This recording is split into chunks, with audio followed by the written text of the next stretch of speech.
What is up, guys? Shinchi42 here, and today in this video we're going to be talking about how can you win against pay-to-win players.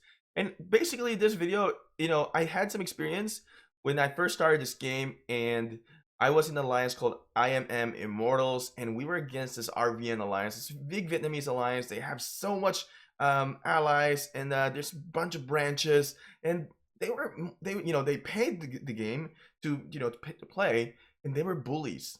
So this guide that I'm going to be giving you guys is really mostly that I think that you guys should use it for is when there are bullies. Now, sometimes in the server there are pay to win bullies, so you need this approach, this tips that I'm going to give you guys to defeat them.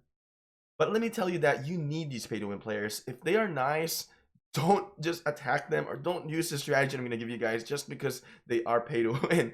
Because I'm going to tell you guys, you need these pay to win players when you go to kingdom versus kingdom. You need them, and capturing Lost Temple, you also need these pay to win players. But if they are bullies, let's stand up and let's not take any shit from them. Because this game, there's a person behind each game, there's a person behind each account, and we need to look at each person. There are emotions there, there are feelings there. If they are bullying you, we should never stand up for any type of bullying in this world. So I want to clarify something. Bullying, it's not just because they are attacking you. This is a war game. They are going to attack you. The pay-to-win players are going to definitely attack you because this is a war game. But what I consider as bullying is when they take things to the next level, when they make it personal, when they attack you in a personal level. That's the time you use this guide. Because when I was in Kingdom 14, we were being called dogs and a bunch of names. So that's what I called bullying. So you guys are probably wondering, what is this survey here on this side? So you guys can see, out of 533 votes, we have 88% that are free-to-play players considered as $0 to $300 spending. We also have about 9% that are moderate spenders, baby whale, $300 to $1,500, 2% that are pay-to-win players from $1,500 and above spending. Now, I'm going to give you guys this guide and the tips. This is going to be a process. This is not going to be, the usual tips that I'm going to give you guys. This is a process. It's not going to happen in day one or one day. It's going to take you multiple days to build this up. So I do suggest that you watch this video completely, because if you're not going to watch this video completely, what's the point? You're going to miss out some of the key things in between. And if you just keep on skipping, you're not going to figure out what we talked about, and you're going to be hella confused. I do suggest that you watch this video completely so you don't miss out some of the good information that we're going to be providing here. It's going to be a process, so make sure you don't miss a step. If you like contents about how to defeat pay-to-win players, how to be successful in your game, subscribe to this channel and turn that notification on. And if you like this video that I provided you, give it a thumbs up, and now let's get on to the video.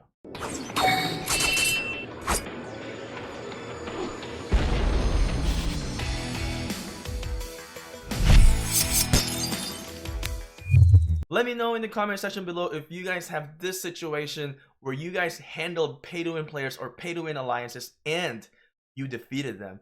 Leave your stories in the comment section below, because I want to hear all about them, and I'm sure other players want to read about them too. So when you're up against a pay-to-win alliance or a pay-to-win player, you need to analyze how much are they spending, how much does it cost to be a pay-to-win player, because that's the only way that you can really hurt them, is financially outside of the game. You may lose in the game if you don't have the right combination of the things that I'm going to tell you, if you can't fully organize my guide. But the thing that I look at is, how much am I going to hurt this guy financially outside of the game? It sounds so evil, but that's how it is. This is just a game at the end of the day, but financial, the real money, that is the legit thing that we need to be looking at if you want to defeat or hurt the pay-to-win players. Now, some of the things that you need to look at is, how much does it cost to buy these in-game items. Like one of these is, you can buy $100, and if they, pay-to-win players, they spend a lot of money. They pay so much. And look at the VIP as well. Some of them will spend a lot of gems, so they would spend gems and also buy the special privileges. Let's see, this is $100 already, right? This was $50. $20. So this is the way the process is. You need to look at first is how much do these pay to win players spend. So by looking at how much the pay to win players spend, this is the way that you can really hurt them. It sounds so evil, but if you think it's true, give this video a thumbs up and also leave a comment below. Okay, I am back in Kingdom 14. This is the best way for me to explain to you guys what we did here. All right, so the process that we're going to do, I'm going to tell in a story, so kind of bear with me here. And what we did here is the Immortals, which is the IMN, used to have this altar, right? We had that, and then we had an alliance here above, which is the Latino group, and then #01 was somewhere in here. They had this area, and there is also the Gay Alliance here, GAY, and there is the assassin that I forgot what their name before. Now they became the 400 Alliance. And we had the French group. They were somewhere in here, the French, and then also the KXD here, what part of the JPD family. They're the one who really assisted us, and we had the RVN.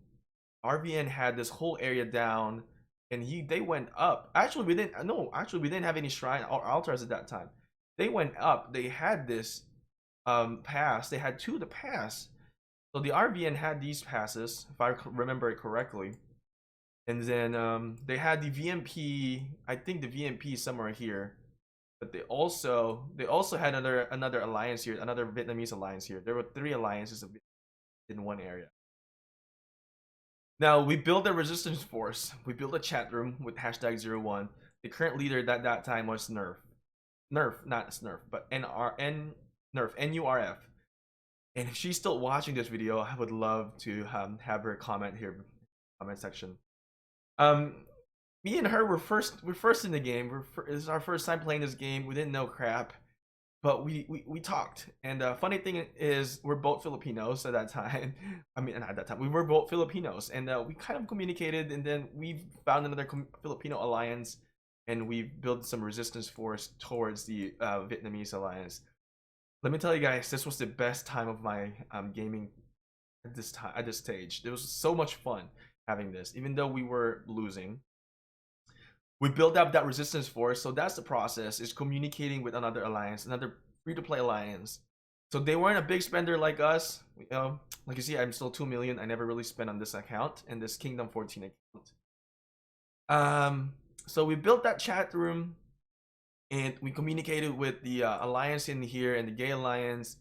So there's 3 alliance there, and then the assassin ones. So there's 4 alliance, and we communicated with KXD, the French, and I don't know if JPD was there also, but it's about maybe 6 alliances there against the Vietnamese alliance. So basically, what I'm trying to say is uniting as one is the best way for you to defeat these higher powered alliance and the pay to win alliance. So in this strategy, what we did is we just communicated. We dealt with it. We dealt with the commands that this alliance did. They told us, hey, they told the #01 actually, hey, you need to attack IMM, but they never did. But we played along. We gave up some lands so that they can see that we're having issues. Kind of manipulated the situation, which is, that's how you have to do it. You got to play the game. And they did a big mistake. This Vietnamese alliance, they attacked this Russian alliance, and they got defeated by the Russian alliance. Now they attacked them in a different pass. What I saw, even they drop a fort and then they attack the Russian alliance. They think they could handle them. They got too aggressive, and that's the time that we said, hey, you know what? They're attacking over there. Let's go ahead and hit them now. So we hit them. We took their altar. We took them. We took. I think we took the pass also. I think we had the other. The Hispanic Alliance took the pass. I took the altar. I went down and I took bunch of altars. Like, I held this for a certain time. I held this. I never went down further because there was some agreements also with the KXD at that time. But we took their stuff, and that's the time that you can hit them. So when you're starting this game, you'll have these pay to win alliances. They're gonna be aggressive. They're gonna attack. And if you want to backstab, I mean, not really backstab, but if you want to back attack them, that's the time when they're busy. You hit them where they're busy. You hit them when they're weak. That's how you bring them down. And also uniting. Unite. Have a group of alliances. Have a group of leaders. Have a group of leaders with the same vision. And just have that vision your goal into success. And execute it. And we executed it very well. That's how we defeated the RVN Alliance. And I'm proud of this because we did this. And I mean, eventually, my alliance here in Kingdom 14, we weren't very successful because we started out pretty late. That's what I'm just trying to tell you guys is the process is you look at how much did these guys spend. Now, the amount of spending in Kingdom 14 back then is not comparable to the newer kingdoms. People spend a lot more, shit ton more. So in Kingdom 14, as you can see, the players here, they don't spend as much. I mean, Winter Wolfback, thank you for King Feeler to letting me in. But as you can see, they don't spend as much in here compared to the other kingdoms, right? So what I'm trying to tell you guys is with the newer kingdoms, people would spend so much more money. I'd like you guys to analyze how much do you think these guys spend and how can I hurt these guys? The best way to hurt these pay-to-win players is through their wallets. Don't quit if you're getting bullied, if you're getting zeroed in, getting attacked, stay. Find a common enemy. Find their common enemy. Sorry, find a common alliance, basically. Find other alliances that they bullied, they attacked. Build a relationship that way. So once you build that relationship, you build a process, you build an attack plan, and execute it on the right time. When they are weak, when they're busy at something else, they're always going to be busy. That's the time you hit them. So to recap all of this, you need to really have a good diplomacy with your allies. Find the common enemies of the pay-to-win alliance, and then communicate with them, and then build a resistance force. Once you build that resistance force, you can attack them on the right time. You have to find the perfect timing. You have to attack them all at once, all at the same time, coordinate it. No one can defend on all sides. That's all I'm trying to say to you guys. And also, the pay-to-win alliance, they can't, or the pay-to-win players, nobody wants to wake up every single day they are getting attacked. So you guys need to bug them every single day. They're going to farm. These guys will farm, and they're not going to be watching it too. You need to attack them, just irritate them as much as you can. So for the pay-to-win players, if you're a big bully, if you're a douche, you're going to get it served for you. And I'm sorry for making this guide because you're probably not going to enjoy it and not going to like it. But it is what it is. It's a war game, and we're creating some strategies here. The free-to-play players needs a lot more help on the strategy when it comes to pay-to-win.